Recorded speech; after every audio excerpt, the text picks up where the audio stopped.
নমস্কার বন্ধুরা, আমার চ্যানেলের নতুন আরও একটি ব্লগে তোমাদের সবাইকে স্বাগত জানাই। আগের পর্বে আমি তোমাদের সাথে শেয়ার করেছিলাম গোপাল ও রাধারানীর অভিষেক।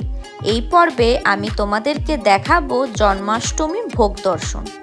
আগের ভিডিওতে যারা গোপাল ও রাধারানীর অভিষেক দেখেননি তাদের জন্য ছোট্ট করে একটু গোপাল ও রাধারানীর অভিষেকের কয়েকটা মুহূর্ত শেয়ার করলাম।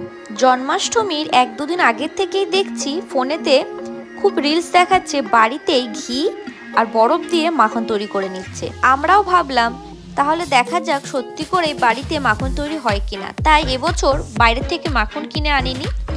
রিলসের কথা মতো আমরাও বরফ আর ঘি দিয়ে খানিকক্ষণ ফেটানোর পরেই দেখলাম খুব সুন্দর মাখন তৈরি করা হয়ে গেল। বাড়ির তৈরি করার মাখন এবছর আমরা গোপালদেরকে ভোগ নিবেদন। গোপালদেরকে আমরা পায়েস, মাখন, ছানা, লুচি, মালপুয়ো, নারকেল মিষ্টি, বিভিন্ন রকমের ফল আরও অনেক কিছু আমরা দিয়েছিলাম গোপালকে ভোগেতে।